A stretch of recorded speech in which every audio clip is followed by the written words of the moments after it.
Sanamkela Avalanche of Grace, igama lam ndithenjiwe molweni. Sisalungiselela ukuvala emsebenzini. Abanye sebevalile kodwa into emasesingayivali yiBhayibhile.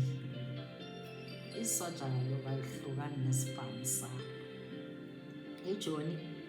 Ijoni kaYesu Kristu soze ulibone lihamba ngaphandle kompuwano. Kwenzela into yoba nantoni nokudibana nayo endleleni, izigulo zeziquphe, izilingo endleleni, ukhuphe ikrele lakho elililizwi likaYesu. Undumiso ivesi yokuqala endithanda ukuthi ndishare with you is Psalm 24, Indumiso 24. Indumiso 24 yasixelela ukuthi ililizwi likaYehova nenzaliseko yalo elimiweyo nabahleli kulo, ngoba yena waliseka phezu kolwandle, walizinzisa phezu kwemilambo. Ithi ngubani na onokunyuka entabeni kaYehova, ngubani na onokuma endaweni yakhe engcwele. Ngozandla zimsulwa, ontliziyo inyulu, ongawuphakamiseli kwinkohlakalo umphefumlo wakhe. Phila kwixesha lenkohlakalo, phila kwixesha lenkohlakalo. Yonke nto kufuneka ube usazi isitori sakho, ukuthi nje lelizwi lelikaYehova. Xa ilelikaYehova ilizwi, kufuneka sithembe yena nasitrust God. Indumiso 20, Indumiso 20 ithi verse 7, ithi abanye bakhankanya inqwelo, abanye batrusta iinqwelo zokulwa, abanye batrusta amahashe. Ke thina sithemba igama likaYehova uThixo wethu. Ithi njena abanye bathanda iinqwelo zokulwa, abanye bathanda amahashe abo, kodwa thina sithembe, sitruste igama likaYesu Kristu.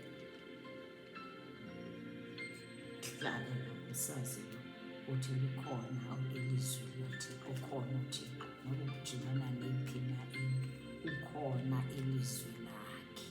uYesu ngulizwi. Yiyo loo nto funeka ulithembe kakhulu ilizwi lakhe. uPsalm 91 awudibana nesilimo. Indumiso 91 ithi kufuneka lapho ube bold. Funeka sibe bold. Sibe-end times funeka ube nokomelela. Uthi awuvela ezo zilingo nokugula ukujongene nako, kufuneka usoloko ulithetha ulungathuli, uthethe out loud and meditate and personalize. Out loud uthi kungawa iwaka ecaleni kwam, isigidi ngasekunene kwam, kodwa kungasondeli into kum. Ithi ngelikaJoji, 1,000 may fall at my side and 10,000 at thy right hand, but it shall not come near me. Do it not come near you. Ngoba ngantoni uthembe Yehova nelizwi lakhe. Indumiso 27, ngithanda Indumiso 27. Athi nguYehova, uyaqhawuzana njalo endaweni. nguYehova umkhanyiseli wam nomsindisi wam, ndiyakoyika bani na? Xesha lokuthi ngoku sisoloko sisoyika, ngoku iziningi izilimo ezifuna ukuthi sisoloko silima. You should thank God. Utsho uthi nje, oh, I thank you Lord, you didn't give me the spirit of fear. You gave me power, love and sound mind. Awukholose ngelizwi likaYehova uzobona sowukhululekile kufile. Kufuneka usoloko uthembe ilizwi lakhe. Utsho uDavide uthi ndakoyika bani? Uthi nguYehova inqaba yam, inqaba yobomi bam, ndiyakunkwantya ngabani na? Athi bakusondela kum abenzi bobubi, oh haleluya, ukuba badle inyama yam. Bazakuza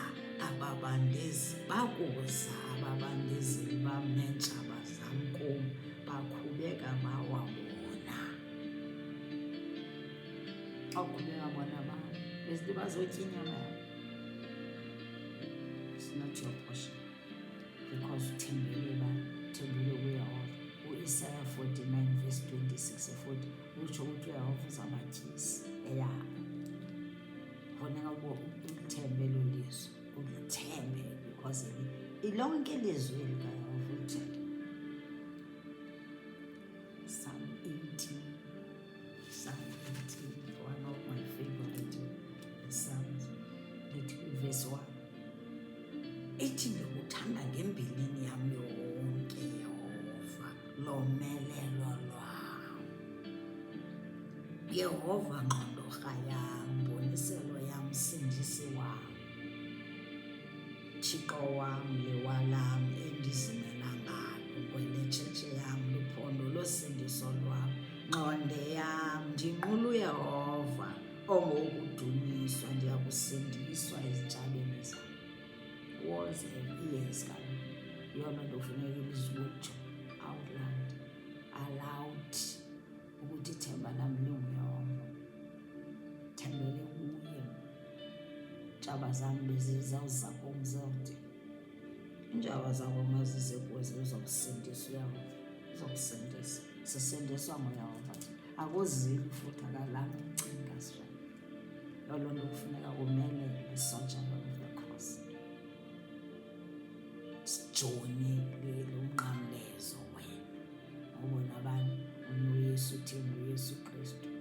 Nawe xa ungamamkeli uYesu Kristu, nceda umamkele uYesu njengeNkosi nomsindisi wakho. Utsho uthi Yesu, ndixolele izono zam, ndiza kuwe ndinjengoko ndinjani, ndivase ngelo gazi lakho zonke izono zam. Ndiyakuthanda Moya Ongcwele, ndithathe ndinjengoba ndinje, nendlu yam nabantu bam nabazukulwana bam. Ukusuka namhlanje ndizawukhonza wena. Nkosi kakhulu. Ngaloo ndlela uzabe umkhethile uYehova. Congratulations. Jesus.